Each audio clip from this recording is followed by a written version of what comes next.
వదినా, మేమే తప్పు చేశాం భూమి. ఎందుకిలా ఇంతమందిలో మా పరువు తీస్తున్నావు? ఎందుకు మమ్మల్ని తలెత్తుకొనివ్వకుండా చేస్తున్నావు?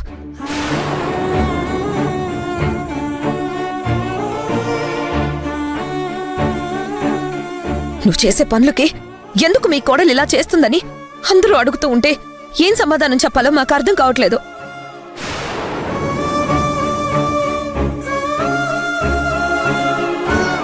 చాలమ్మా. ఆ అబ్బాయికి ప్రాబ్లం ఉందో లేదో కానీ లేని ప్రాబ్లంని నువ్వు సృష్టించాలనుకుంటున్నావు. నువ్వు ఎవరైతే ఆ జాతకం చెప్పాడంటున్నావో ఆయన చెప్తున్నారు కదా అలాంటిదేమీ లేదని. ఇక నీ మాటలు ఎలా నమ్మాలి?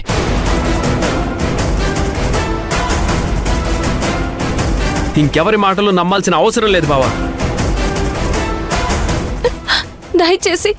దయచేసి మీరందరూ నా మాట నమ్మండి. ఈ పెళ్లి జరిగితే శౌర్య విధమైపోతుంది.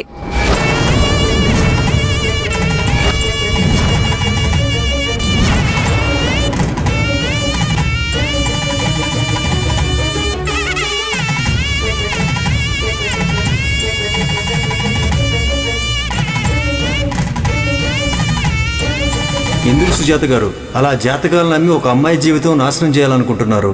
నాకేం అర్థం కావట్లేదు. బావగారు, మీరు నా మాట నమ్మడం లేదు కదా?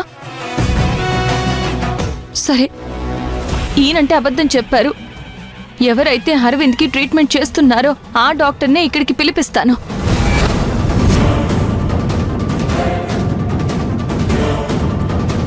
ఆయన నోటితోనే వినండి అసలు ఏం జరుగుతుంది అనేది.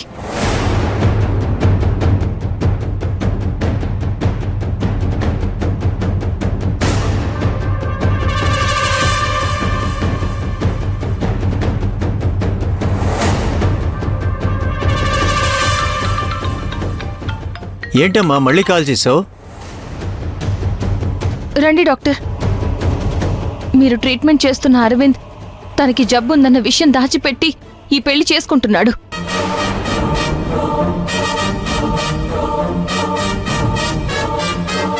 ఆ విషయం నేను చెప్తుంటే మా వాళ్ళు ఎవరు నమ్మట్లేదు. దయచేసి మీరైనా చెప్పండి. తనకున్న హెల్త్ ఇష్యూ ఏంటో, ఎన్ని రోజులు బ్రతుకుతాడో, మీరు వాళ్ళ అమ్మగారికి ఏం చెప్పారో అదంతా మా వాళ్ళకి చెప్పండి. అతనికి ప్రాబ్లం ఏంటమ్మా?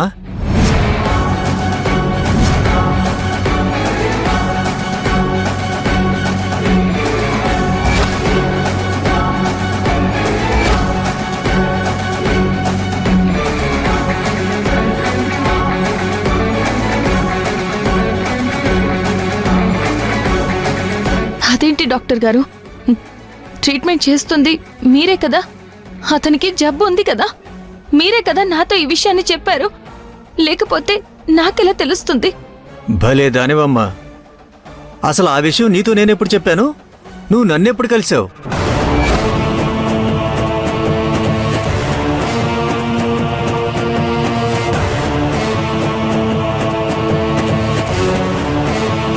చూడమ్మా, నేను అరవింద్ వాళ్ళ ఫ్యామిలీ డాక్టర్ని. అతను ఫిజికల్గా చాలా స్ట్రాంగ్.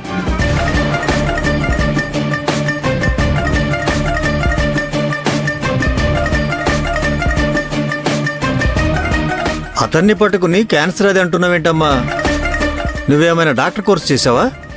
డాక్టర్ గారు, నిజం చెప్పండి, ఒక ఆడపిల్ల జీవితం నాశనం అయిపోతుంది. ఆడపిల్ల జీవితం నాశనం అవ్వాలని ఆలోచించేదానివైతే ఈ పెళ్లి ఆపు అమ్మా. బంగారం లాంటి కుర్రాడు. వాళ్ళ అమ్మగారు కూడా చాలా మంచివారు. అలాంటి ఇంటి కోడలుగా వెళితే ఏ అమ్మాయి అయినా సంతోషంగా ఉంటుంది.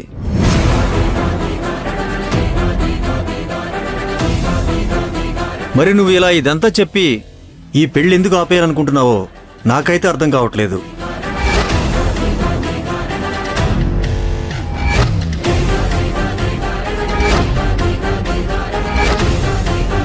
ఏం భూమి, ఆధారాలతో సహా చెప్తాడన్నావు కదా, ఆయనే చెప్తున్నాడు ఏమీ లేదని. ఇప్పుడేమంటావు? మాధవ్, నా మాట విను మాధవ్. వీళ్ళెందుకు ఇలా మాట మారుస్తున్నారో నాకు అర్థం కావడం లేదు మాధవ్. ఏం మాట్లాడుతున్నావు అమ్మా? నేను మాట మార్చడం ఏంటి?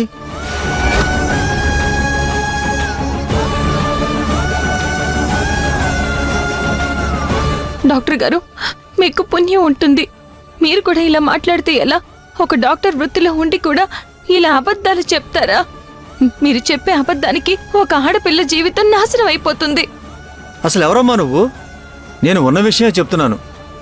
లేని విషయాలు నువ్వేదో చెప్పినంత మాత్రాన నీ మాటలు నేనెలా సమర్థిస్తాను? యాజ్ ఎ డాక్టర్గా నేను అబద్ధం చెప్పకూడదు. ఇలాంటి వాళ్ళ మాటలు నమ్మి అనవసరంగా మీ అమ్మాయి జీవితం పాడు చేసుకోకండి. ఒక మంచి సంబంధాన్ని చెడగొట్టుకోకండి.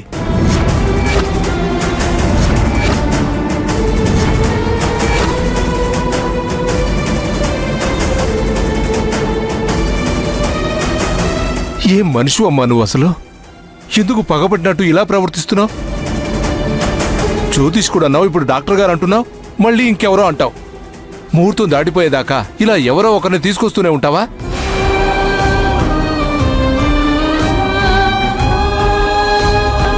నా బిడ్డ నీకేం అన్యాయం చేసిందమ్మా? పీటల మీద సంతోషంగా లేకుండా అబ్బాయికి అదుంది ఇదుంది అని లేనిపోనివన్నీ కల్పించి చెప్తున్నావు. భూమి, చేసింది చాలు. అవతల ముహూర్తానికి టైం అయిపోతుంది. ఇంకా ఈ పెళ్లి చెడగొట్టడానికి వాళ్ళని తెస్తాను వీళ్ళని తెస్తానని మాత్రం చెప్పుకో. ప్రశాంతంగా పెళ్లి జరగనివ్వు. వదినా, నువ్వైనా నా మాట నమ్ము. నేను అబద్ధం చెప్తానా? మిమ్మల్ని అందరినీ నేను బాధ పెడతానా? ఇంతగా ప్రయత్నిస్తున్నాను అంటే మీకు అర్థం కావట్లేదా?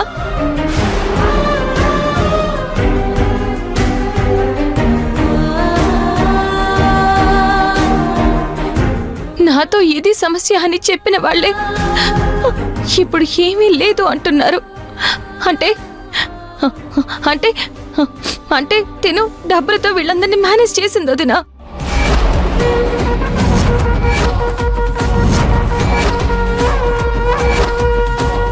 భూమి, మాట్లాడింది చాలు.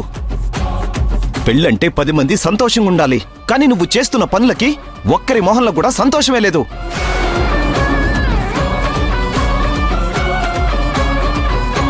వచ్చిన బంధువులకు కూడా ప్రశాంతత లేకుండా చేశావు. ముందుక్కడి నుంచి వెళ్ళిపో.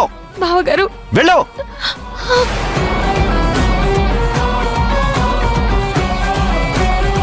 పంతులు గారు కానివ్వండి. బావగారు, పోరా, నువ్వురా. అరవింద్ పదరా.